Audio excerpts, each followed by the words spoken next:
I will wait, I will send prophets among them, that they might hear, they might see, and understand how much I love them. Then they will know that I am Father. Then they will know I am Lord. They'll walk with me and be my people. I'll walk with them as their God, as their God.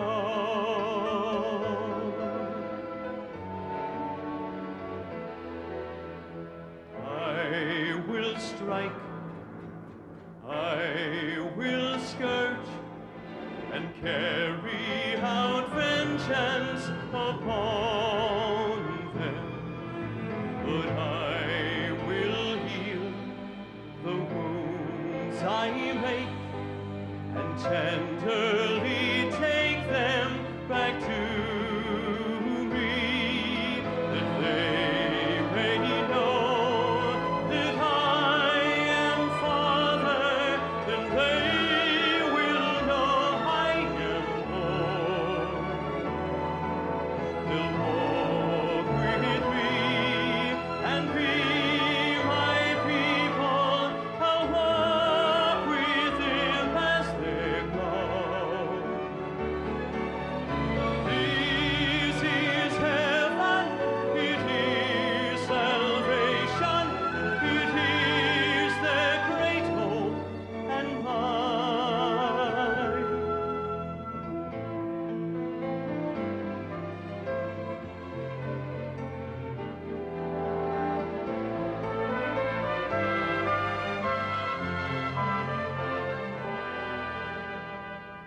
He will come, my own Son. A word faithful hearts can't help hearing, for by his death, with his last breath, a Father's forgiveness comes flowing, and they will know that I am Savior, I am Redeemer and Lord.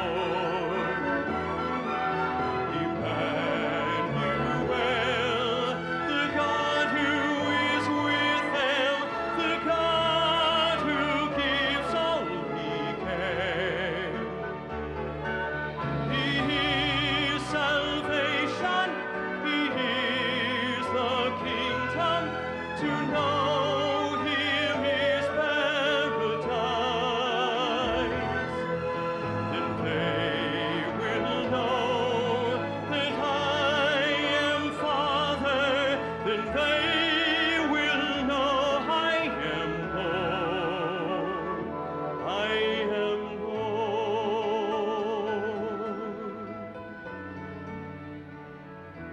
I am Lord.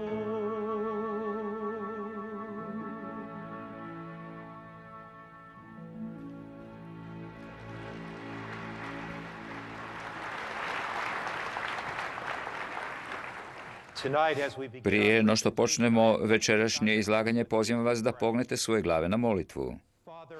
Oče nebeski, otvori naše oči večeras i pomozi nam da vidimo Isusa. Pomozi nam da ga vidimo jasno i da njegova ljubav dirne naša srca i promijeni naše živote. U Isusovo ime molimo. Amen. U posljednje vrijeme pojavljivat će se pravi i lažni Mesije. Naslov naše večerašnje teme je živjeti u vrijeme svršetka. Tijekom povijesti pojavljivali su se pravi i lažni Mesije. Jeruzalem je središte triju velikih svjetskih religija: islama, kršćanstva i judaizma. Židovi smatraju da je Jeruzalem njihov. Po božanskom pravu oni polažu na nj pravo jer vjeruju da im ga je Bog dao. Zapadni zid je sve što je ostalo od hrama koji je nekoć otkrivao sjaj i slavu judaizma. Danas mnogi naši židovski prijatelji dolaze do tog zapadnog zida i mole se. Oni traže od Boga da pošalje Mesiju, da ih izbavi, da obnovi veličanstvo i slavu Izraela. Oni dolaze do zida i zapisuju svoje molitve na komadiće papira koje stavljaju u pukotine u zidu. Nedaleko odatle je kamena kupola. Naši prijatelji muslimani vjeruju da je na tom mjestu Abraham ponudio Bogu Izmaela. Da, muslimani vjeruju da je Išmael bio obećano dijete. Oni vjeruju da je Abraham na ovom mjestu gdje je sad kamena kupola ponudio Bogu Išmaela. Oni također vjeruju da se s tog mjesta Muhamed na bijelom konju uznio na nebo. I kršćani smatraju Jeruzalem svetim mjestom. Tijekom povijesti u Jeruzalemu su se pojavljivali pravi i lažni mesije. Arheolog Yigal Yadin je 1960. godine vršio arheološka istraživanja u području Masade. Tamo je naišao na zaista zapanjujuća otkrića. Otkrio je reljef, priču uklesanu u kamenu, priču o legendarnom Bar Kohbi. Bar Kohba je bio židovski plaćenik koji je ustao nakon razorenja Jeruzalema. Rimljani su 70. godine poslije Krista razorili Jeruzalem. Nakon što su razorili Jeruzalem, rimski car Hadrian je sagradio oltar i statu podigao posvećenu Jupiteru na mjestu gdje je stajao hram i naredio svojim vojnicima da na tom oltaru prinose svinje kao žrtve. Židovi su bili bijesni. Tada je ustao mladi vojnik, plaćenik po imenu Bar Kohba, koji je uvjerio Židove da je on njihov Mesija. Taj mladi karizmat, lažni Mesija, poveo je židovsku vojsku protiv Rima. Novčići koje su Židovi izrađivali u to vrijeme nosili su Bar Kohbino ime. Nazivali su ga knezom, nazivali su ga izbaviteljem, nazivali su ga Mesijom. Nazivali su ga zapravo zvijezdom koja je pala s neba. Naravno, Bar Kohba je doživio strašan poraz. Arheolog Yigal Yadin je 1960. godine pred židovskim parlamentom čitao o Bar Kohbi. Zastupnici u parlamentu su počeli pljeskati kad su čuli riječi Bar Kohba, izraelski knez. Isus je u Evanđelju po Mateju u 24. poglavlju dao neka zapanjujuća proročanstva. Rekao je da će se u vrijeme neposredno prije pada Jeruzalema i u prvim stoljećima nakon pada Jeruzalema pojaviti lažni Kristi. U Mateju 24.11 Isus kaže da će se pojaviti i lažni Mesije. Lažni Kristi su se i pojavili u tim prvim stoljećima, ali ti lažni Kristi, odnosno Mesije, bili su tek prethodnica. Oni su bili tek minijatura, umanjeno mjerilo onoga što će tek doći. Isus Krist u istom poglavlju govori i o posljednjem vremenu u kojem mi živimo i kaže: jer će se pojaviti lažni Mesije i lažni proroci, te će činiti tolike čudesne znakove da bi zaveli, kad bi bilo moguće, i same izabranike. Bar Kokhba je u 1. stoljeću nakon Krista zavarao Božji izabrani narod. U posljednjem stoljeću ustaće lažni kristi i lažni proroci i zavarat će mnoge, čak i kršćane, Božji narod, kao što su i Židovi bili prevareni u 1. stoljeću.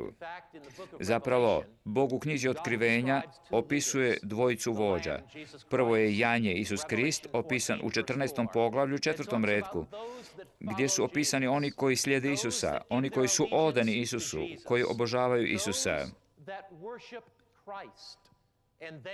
Drugi vođa je Zmaj, opisan u 13. poglavlju Otkrivenja u 3. retku. Taj redak govori onima koji je obmanuo lažni Krist. U Otkrivenju piše da taj lažni Krist neće doći i javno iskazati svoj demonski karakter. Tamo piše da će on doći kao varalica, da će se pretvarati da je on Isus Krist.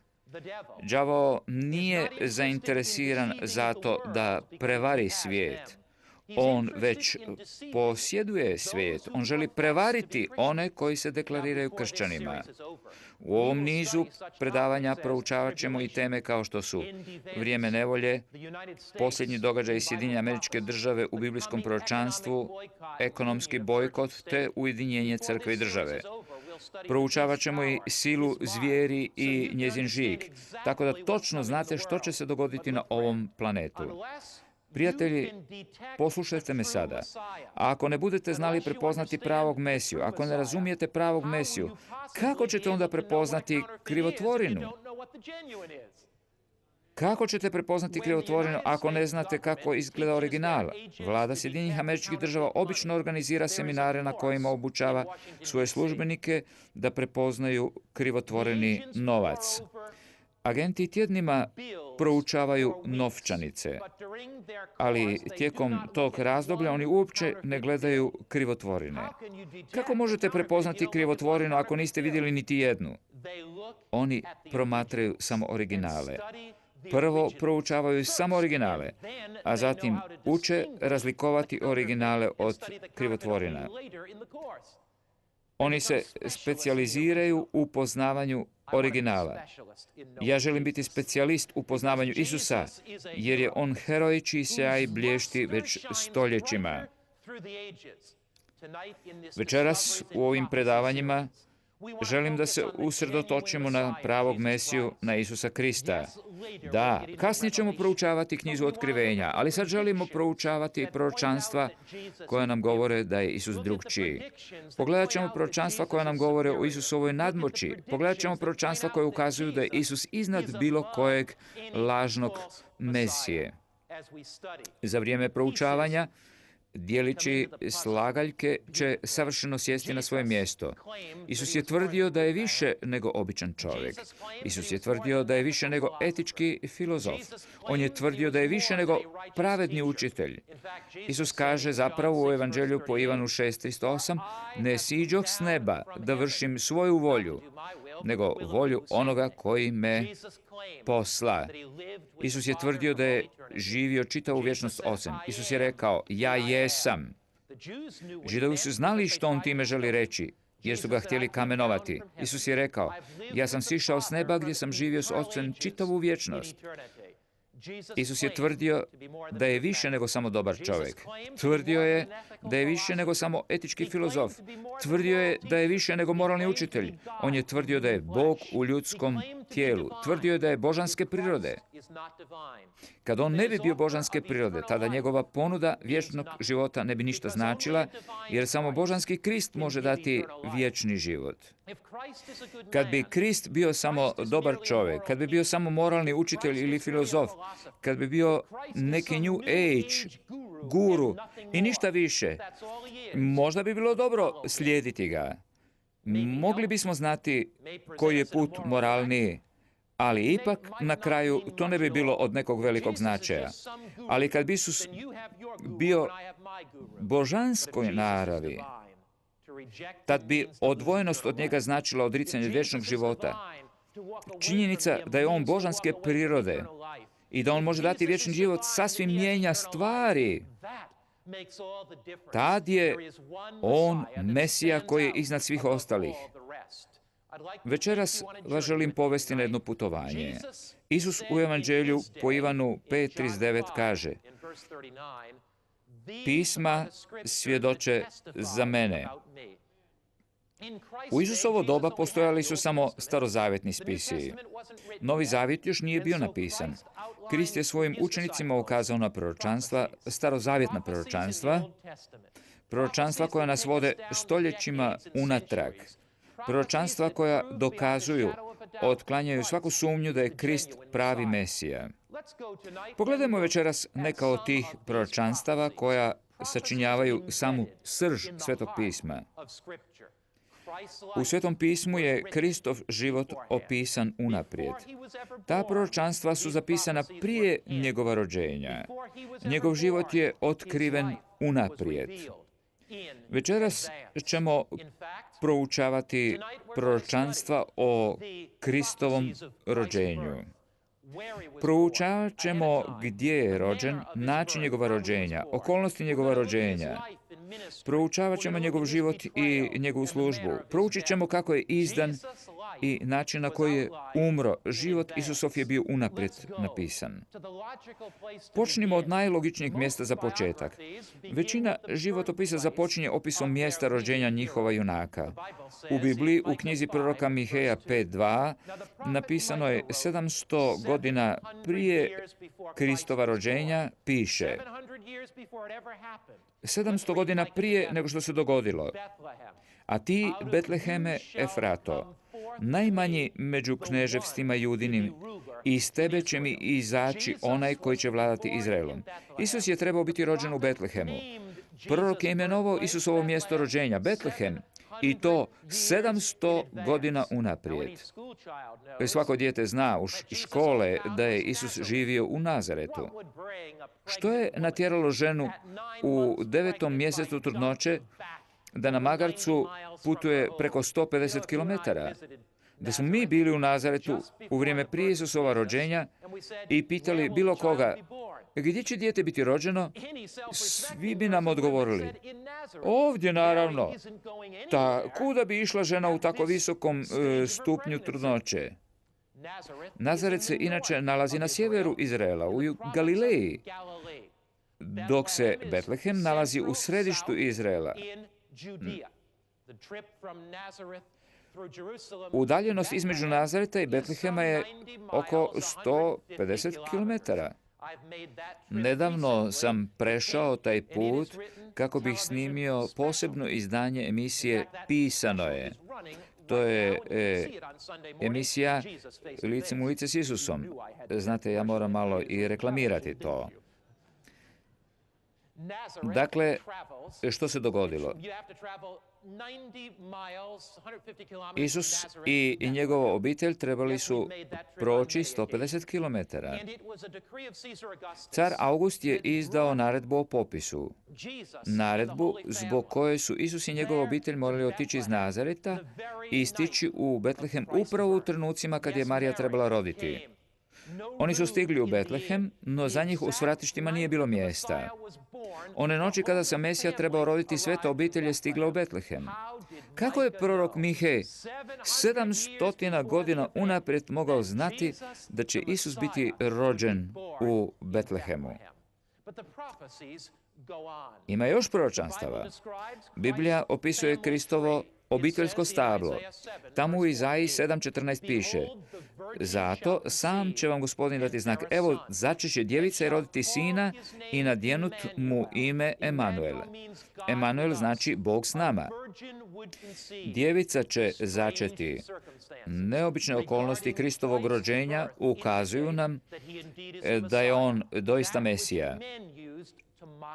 Često su ga zadirkivali, njemu su se često rugali zato što u trenutku njegova začeća Marija nije bila udana. Oni su ga često zadirkivali zbog okolnosti povezanih s njegovim rođenjem, ali upravo te okolnosti su jedan od najvećih dokaza Kristovog božanstva zbog toga što Isus nije bio začet biološkim putem.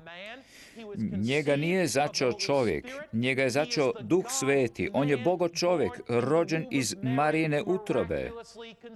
On je čudesno začet Svetim Duhom. Sjećate se da je Marija bila zbunjena kad joj je došao anđeo Gabriel i rekao u Luka 1, 28 do 31. Ti ćeš začeti i roditi sina, komu ćeš nadjenuti ime Isus. Isus, spasitelj, otkupitelj.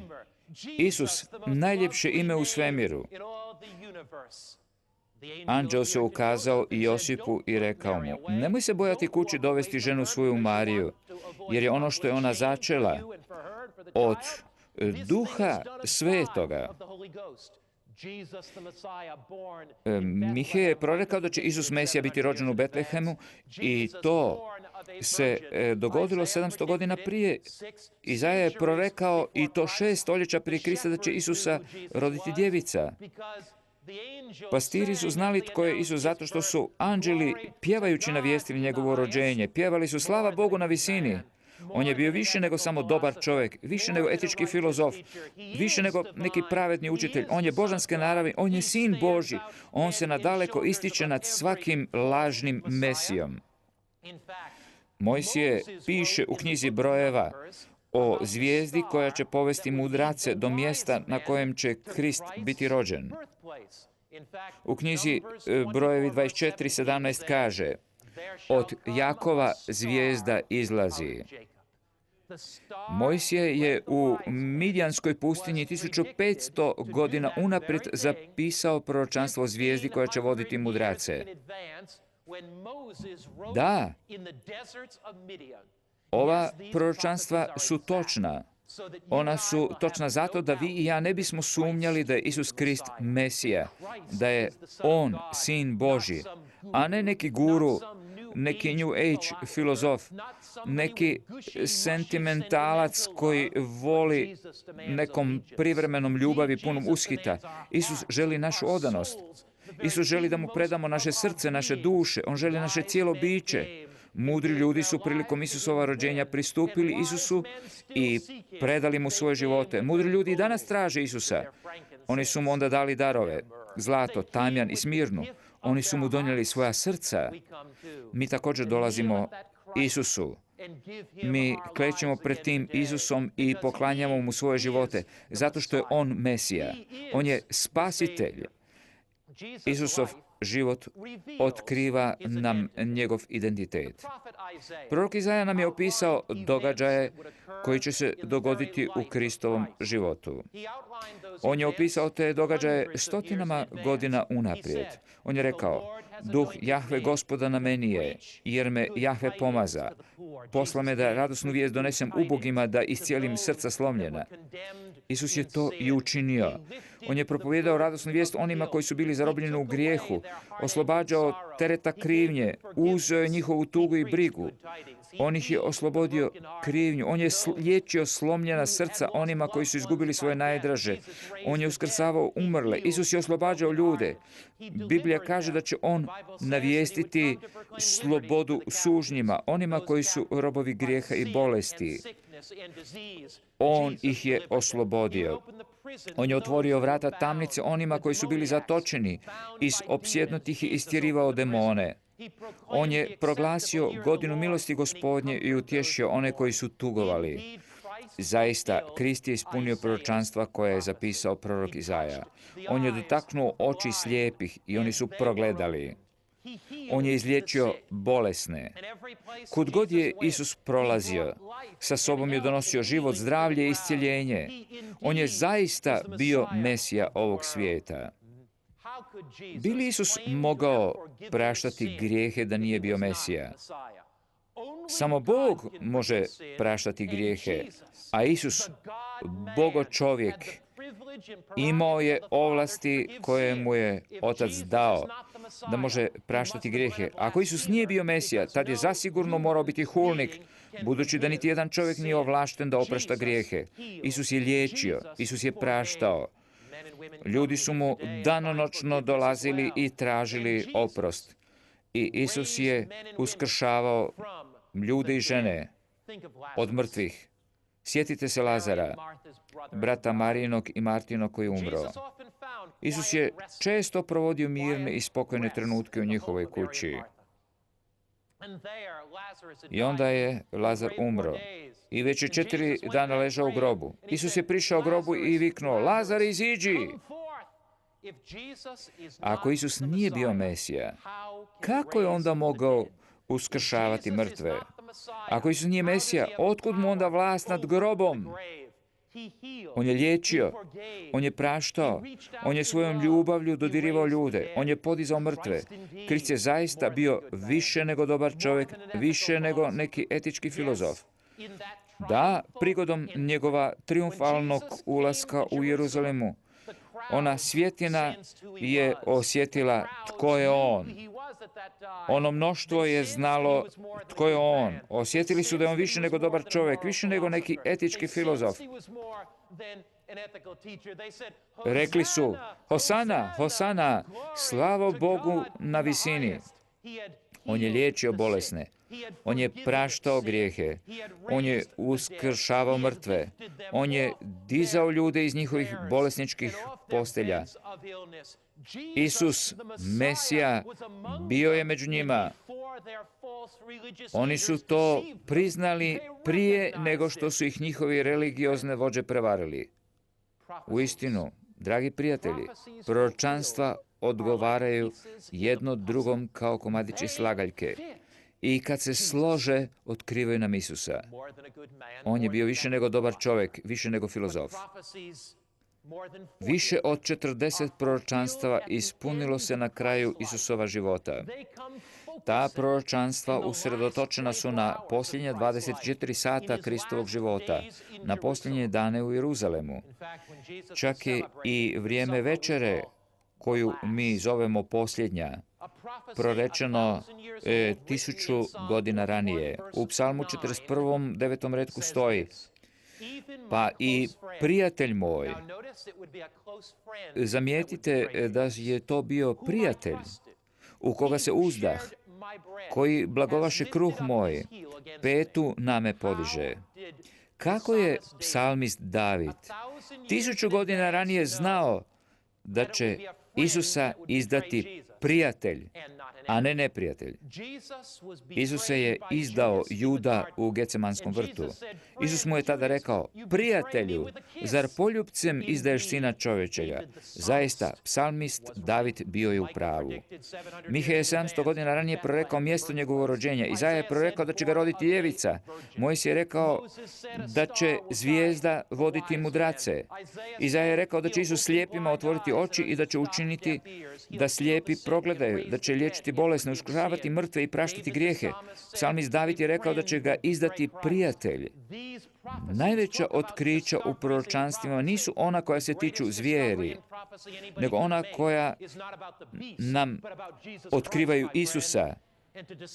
Otkriti Isusa, Mesiju, znači doživjeti ispunjenje svih snova, ispunjenje svake nade.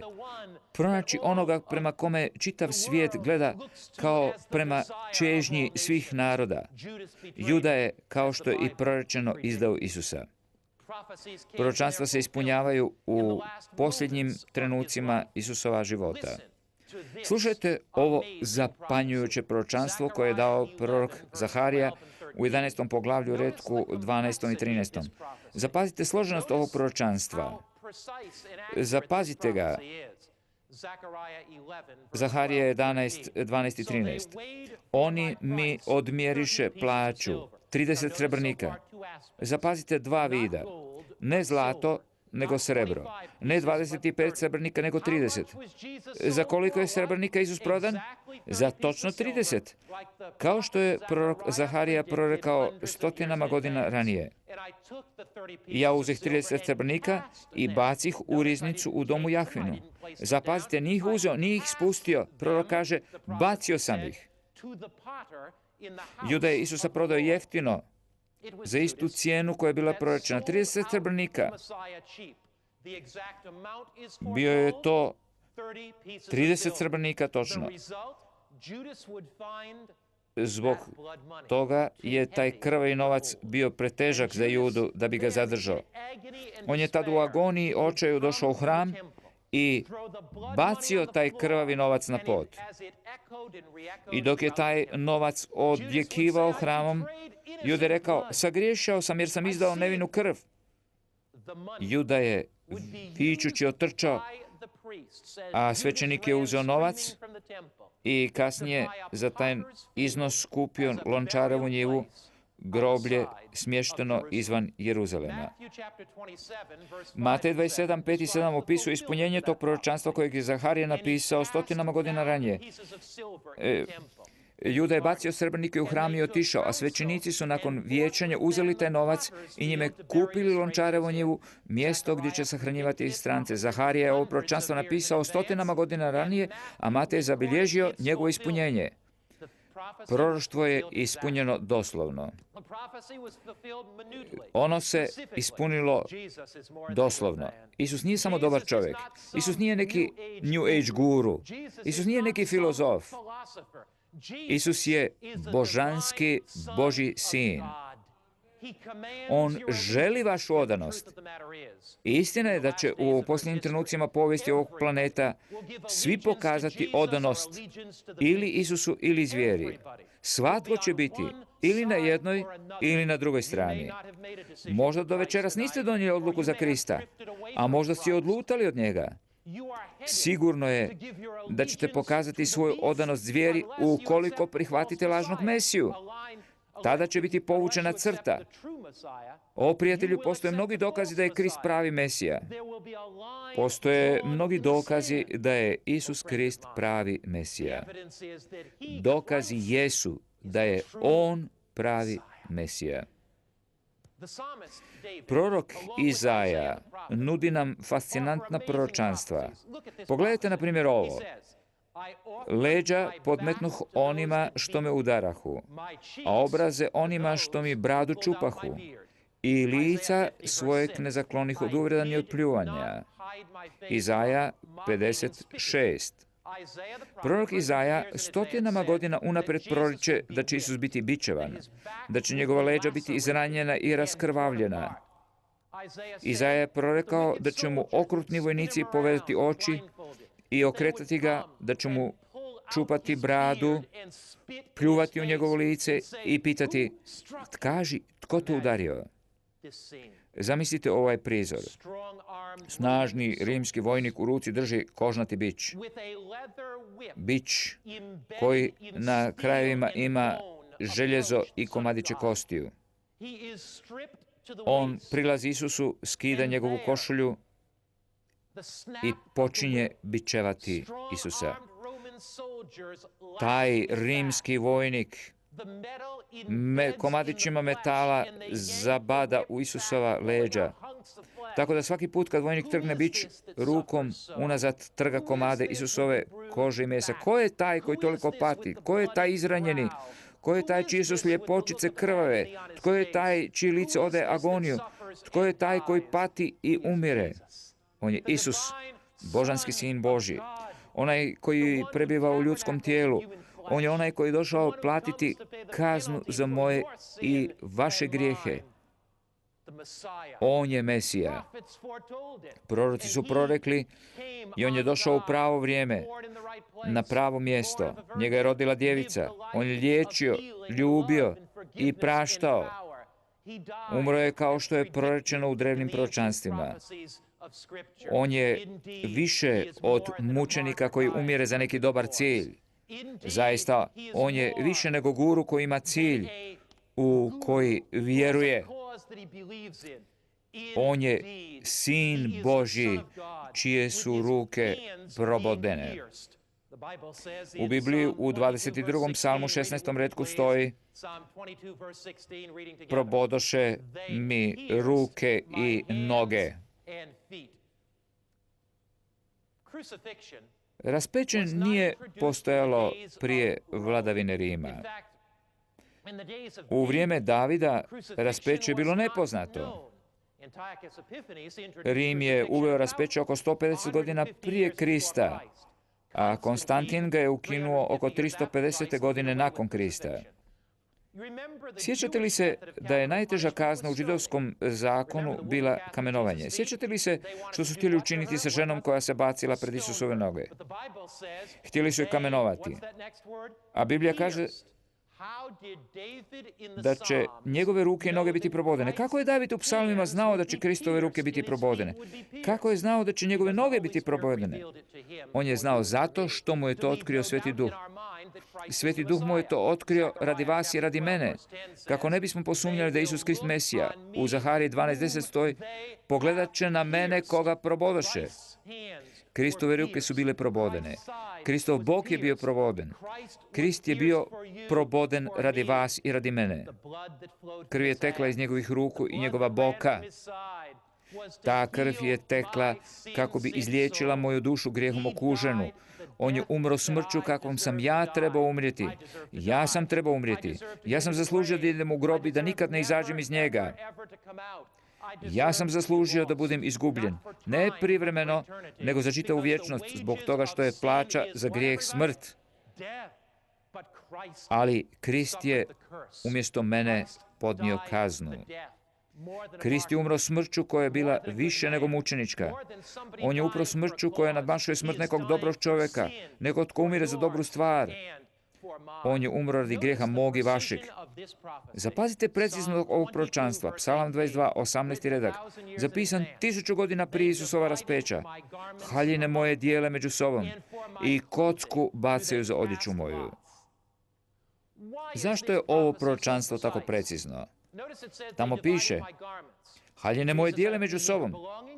Isus je imao vrlo malo imovine i to što je imao vojnici su se razdijelili među sobom. Ali kada bi išli dijeliti njegovu odjeću, morali bi je uništiti. Zato su odlučili baciti kocku za njegovu odjeću. Postoje arheološki dokazi o tome da su rimski vojnici zaista bacali kocku. Na Platunu možete vidjeti ulicu Via Dolorosa, ulicu kojom su vojnici vodili Isusa prema Golgoti. Tu možete vidjeti urezanu jednu igru. Ta igra je urezana na pločnik, kao igra školice koju smo vi i ja urezivali na pločniku dok smo bili djeca. Ovo je bio predložak za igru kockicama koju su rimski vojnici igrali u trenucima odmora. Zašto je proročanstvo tako precizno? Zašto je Bog ostavio takve dokaze?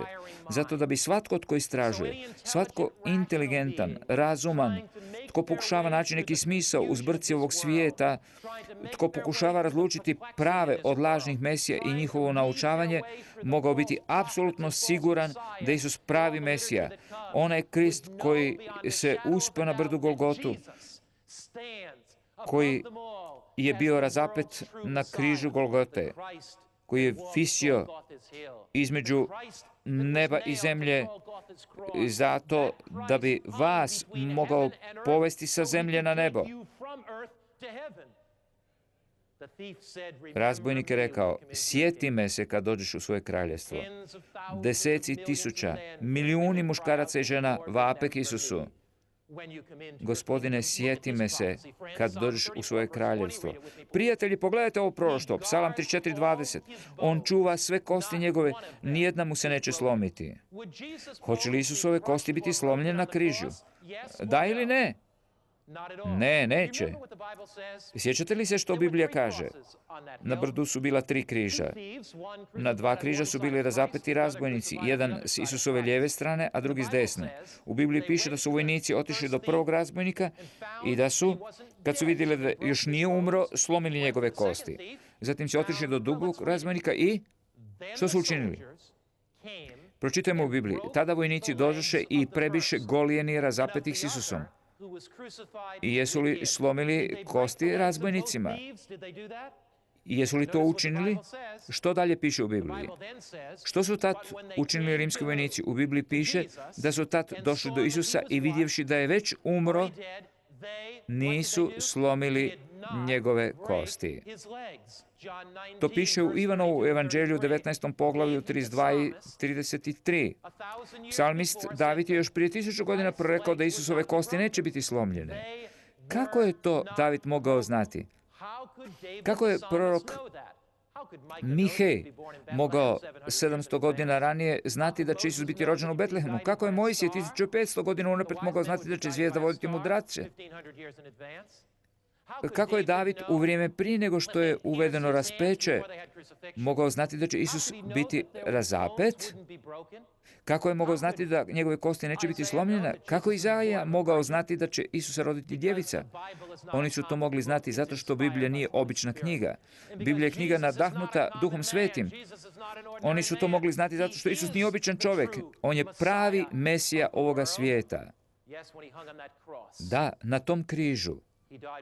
On je umro za vas i za mene i za milijune koji su došli po taj križ. Razbojnik je rekao, Gospodine, sjeti me se kad dođeš u svoje kraljevstvo. Tom razbojniku je bilo oprošteno. Marija je stajala u podnožju križa. Imala je 7 muževa, ali je sad stajala pod križem, čista i potpuna. Mariji je bilo oprošteno. Šimun Cirenac je došao iz Afrike. Muškarci i žene svih narodnosti došli su po taj križ. Pod tim križem nema predrasuda. Pod tim križem nema pristranosti. Rimski vojnik tvrdog srca došao je pod križ. Židovi su došli pod križ. Grci su došli pod križ. Rimljani su došli. Muškarci, žene, djeca, seljaci, ribari.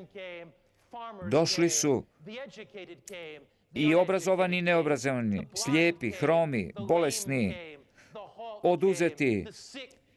Svi su oni došli pod križ. Ne da čuju nekog filozofa koji iznosi neku novu, zanimljivu teoriju. Oni su došli po vječni život. Oni su došli po spasenje. Oni su došli po otkupljenje. Oni su sve to dobili u Isusu Kristu. Većina biografija završava smrću glavnog junaka. Ali kad su Isusa skinuli s križa i nakon što je njegovo izranjeno i izmučeno, slomljeno tijelo položeno u grob, on je u nedjelju ujutro ustao. U Bibliji u Ivanovom evanđelju 11.25 piše: ja sam uskrsnuće i život. Tko vjeruje u mene, ako i umre, živjet će. Isus je izišao iz groba. Otac ga je pozvao. Isusov grob je prazan. Isus je živ. I zato što je on živ, i vi možete biti živi u posljednje vrijeme. Vi možete živjeti zato što je on božanske prirode. Ako i umrete prije njegova dolaska, možete sigurno biti živi. Zato što on živi, zato što je izašao iz groba zbog njegove božanske prirode. Zbog toga što je on više od povjesničara. Zbog toga što je on više od filozofa. On je božanskog podrijetla. Ako hoćemo biti spremni, moramo vjerovati ne u nekoga filozofa. On je početak i kraj, alfa i omega. On je uskrsnuće od mrtvih i zato što je on uskrsnuo, i vi i ja možemo uskrsnuti. Radije ću vjerovati u božanskog Sina Božjeg. Radije ću vjerovati u Mesiju nego u nekog gurua, nekog filozofa, nekog lažnog Mesiju.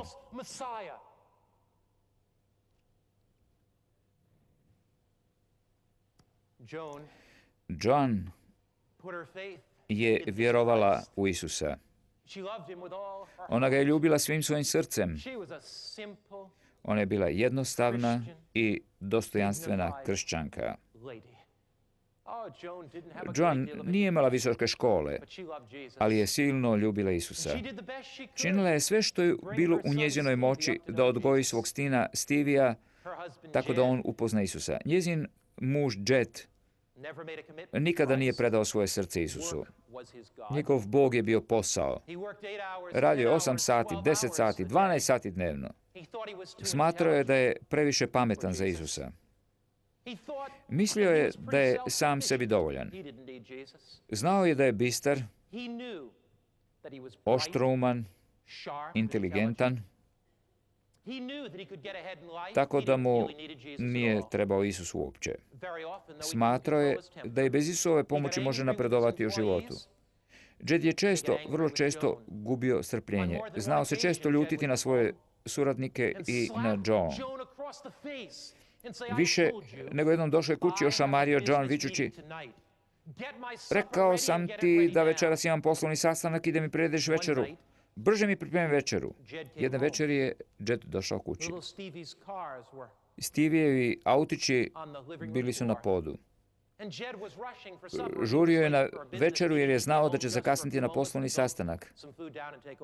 Došao je na brzinu nešto prigristi. I tako u žurbi stao je na autiće koje je Stevie ostavio na podu i dnevnom boravku. Povikao je: Stevie, brzo pokupi ove stvari. I užasno psovao: Stevie, pokupi to! Stevie se rasplakao, što je Jeda još više ražestilo, tako da ga je ošamario.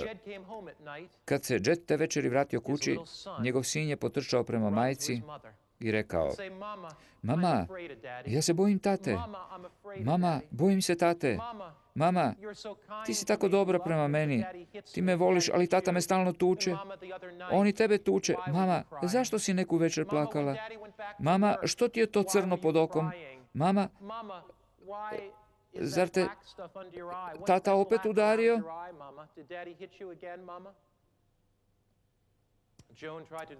Mama je dala sve od sebe da malog Stevija nauči voljeti. Ali taj mali Stevie, on je naučio mrziti svog oca. Jedne večeri, Jed je došao kući i slučajno čuo Stevija kako govori majci: mama, ja se tako bojim tate.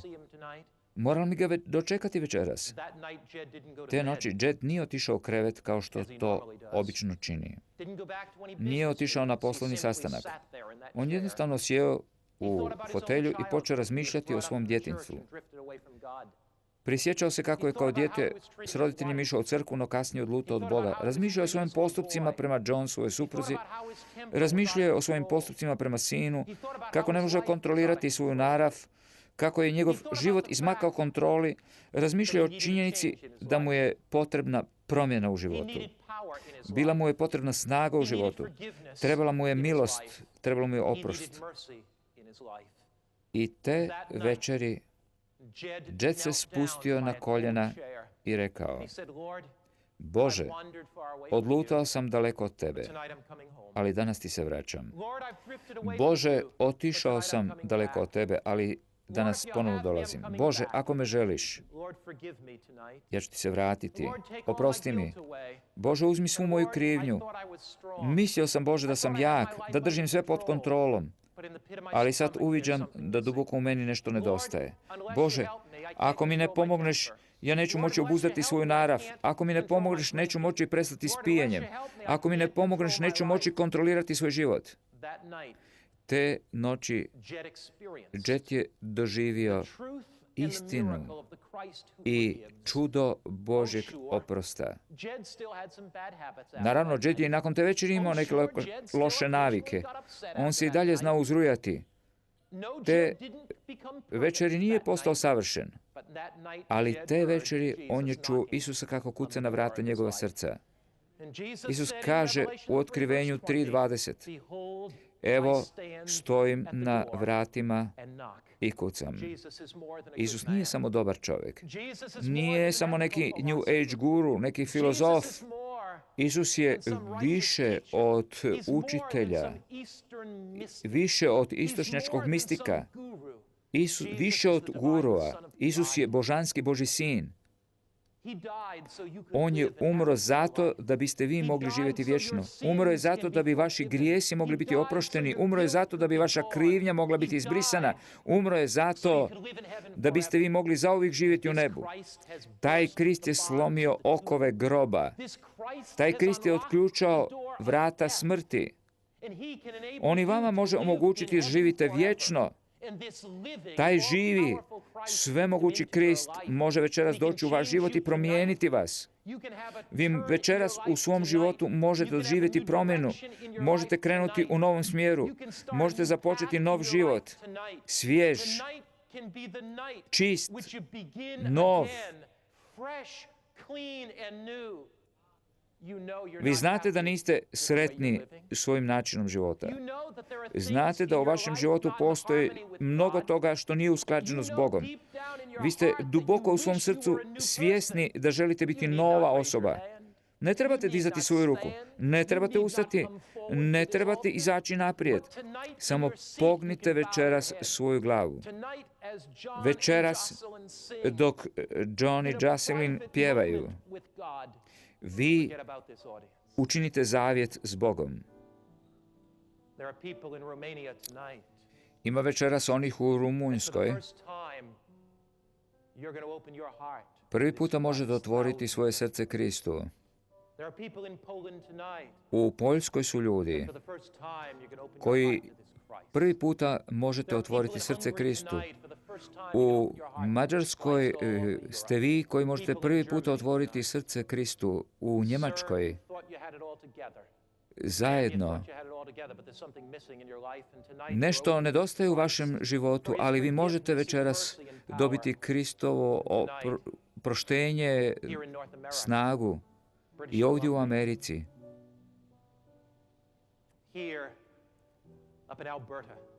I ovdje u svim ovim američkim državama, u Kanadi, možete reći želim doći kući. Od istoka do zapada, od sjevera do juga, večeras možete doći Kristu. Možete reći ja sam otišao, ali sad se vraćam. Večeras možete mu zatražiti milost. On vam može dati vječni život. On može promijeniti vaš život. Poklonite glavu i zatražite od Isusa pomoć.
Večeras, dok se molimo u tišini, vrijeme je da se vratimo kući.